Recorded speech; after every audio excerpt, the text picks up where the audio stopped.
Tervitused Euroopa Elamuskeskusest. Mina olen Kaspar Schulz ja ma olen Eesti kodanike esindaja Euroopa tulevikukonverentsil. Ma tahaksin teile täna selles konverentsis natuke rääkida, sest ilmselt tuleb paljudele üllatusena, et see konverents on juba jõudnud poole peale. Enamik inimesi ei ole selles konverentsis midagi kuulnud ning esmakuulmisel arvavad, et tegu on paaripäevase või ehk paarinädalase üritusega, kus poliitikud ja eksperdid arutavad laiemalt tuleviku teemadel. Tegelikkus on aga midagi muud. Ligi aasta aega kestev tulevikukonverents oleks tegelikult pidanud algama eelmise aasta kevadel, kuid maailma seisma pannud koroonaviirus sundis ka selle algatuse ajagraafikut muutma.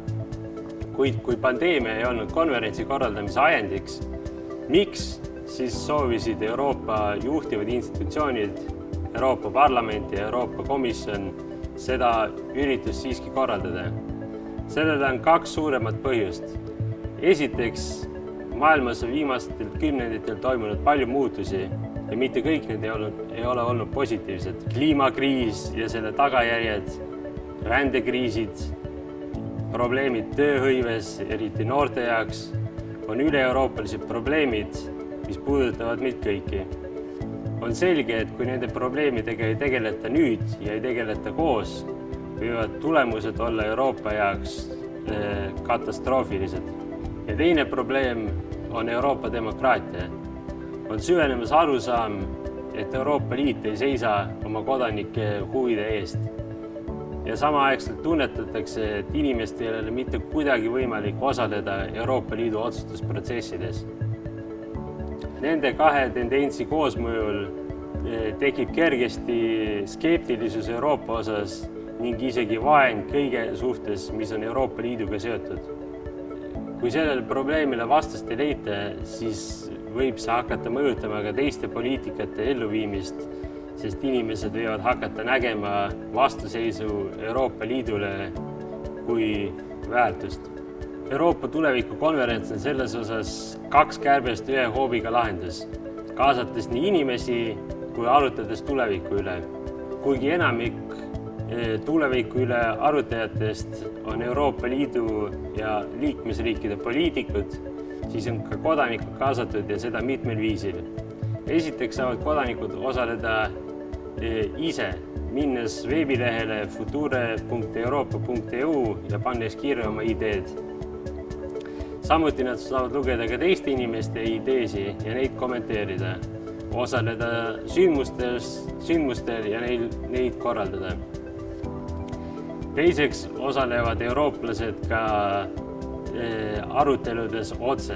800 tavakodanikku üle kogu Euroopa on kaasatud paneeldiskussioonidesse, kus arutatakse nende peamiste teemade üle, nagu näiteks kliimamuutus või Euroopa demokraatia või rändekriisid ja nii edasi. Need 800 õnnelikku valiti juhuslikkuse alusel, kuid võttes arvesse soolist, vanuselist ja sotsiaalmajanduslikku tasakaalu. Konverentsi ja nende paneeldiskussioonide esindajad teevad ka kokkuvõtteid konverentsi raames toimuvatel täiskogu istungitel. Ja viimaseks minusugused inimesed.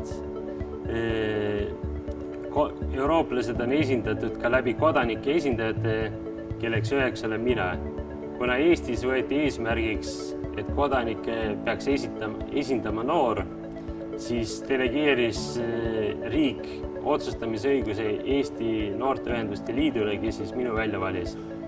Lisaks konverentsil osalemise oleme võtnud ka eesmärgiks kajastada konverentsi meedias, kirjutades näiteks artikleid Postimehes. Räägime nüüd ka tulemustest, sest konverents on tegelikult jõudnud juba poole peale. Kui ma enne mainisin, et noori on päris palju kaasatud, siis tulemusi vaadates tegelikult ei ole see kaasamine kõige edukam olnud. Andmetest selgub, et tegelikult on kõige aktiivsem konverentsist osavõtjate grupp olnud 59–75-aastased inimesed ja noored on alles teisel kohal. Madal osalus iseloomustab konverentsi üldiselt. Kui me vaatame statistikat, siis digitaalplatvormile on registreerinud alla 40 000 inimese, esitatud on vähem kui 9000 ideed ja kirja pandud umbes 16 000 kommentaari. Kui need tulemused iseloomustaksid näiteks Tartu suurust linna, siis võiks öelda, et tulemused on päris head. Aga kui me räägime Euroopa Liidus, kus elab 460 miljonit inimest, siis jäävad need tulemused pigem kasinaks. Mis on siis selle madala osaluse põhjustanud? Kindlasti on selle palju põhjuseid, kuid ma ütleks, et ma tooks jällegi välja 2 peamist põhjust. Esiteks on muidugi see, et inimesed ei ole sellest konverentsis piisavalt kuulnud ja kuidas sa saad ka osaleda, kui sa sellest midagi kuulnud ei ole. Kuid probleem on ka nende inimestega, kes seda konverentsist on kuulnud, aga ikkagi ei taha osa võtta.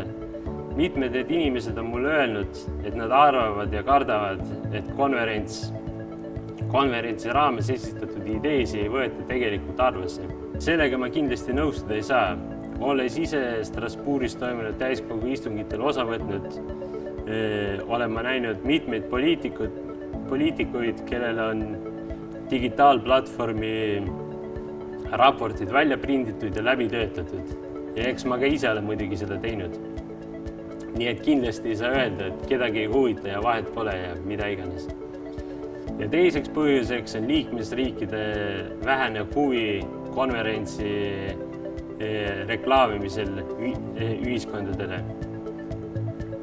Esineb hirm, et kui konverents on edukas, siis võib kasvada Euroopa Liidu ja kodanike roll ja seda kõiki liikmesriikide arvelt. Sellest tulenevalt ma ei saa ka kindlasti öelda, et konverents oleks siis mingisugune farss või show, sest on paljude poliitikute huvides, et inimeste ja eriti noorte osalus poliitikas kasvaks. Ja ma arvan, et see on väga õilis eesmärk. Lõpetuseks mainiksin ka konverentsi motot. Tulevik on sinu kätes. Ma arvan, et sellega on väga raske mitte nõustuda nii isiklikul kui ühiskondlikul tasandil. Kõik muutused algavad meist endast. Ja kui me tõesti tahame, et tulevik kuuluks meile, siis me peame selle otsustamises ka osa võtma. Meie kanda jäävad niikuinii praegu tehtavate otsuste tagajärjed, siis miks mitte kas või natukenegi selles kaasa rääkida, mis otsuseid tehakse. Midagi motiveerivad ka. Kui ma enne mainisin vähest osalust platvormil, siis ma ei maininud Eestit. Septembri seisuga on platvormile laekunud Eestist 3 ideed ja 6 kommentaari, mida on väga vähe. Aga mõelge selle peale, et kui näiteks üks keskkooliklass kirjutaks, kõik õpilased selles klassis kirjutaksid ühe idee platvormile ja kommenteeriksid näiteks oma sõbra oma, siis kasv oleks pea 7-8 kordne kogu Eesti mastaabis ja me räägime ainult ühest klassist, ühes koolis. Seetõttu peab paika väide, et tulevik on tõepoolest meie enda kätes ning kõik vahendid selle tuleviku kirjutamiseks on tegelikult käeulatuses. Nii et tegudele!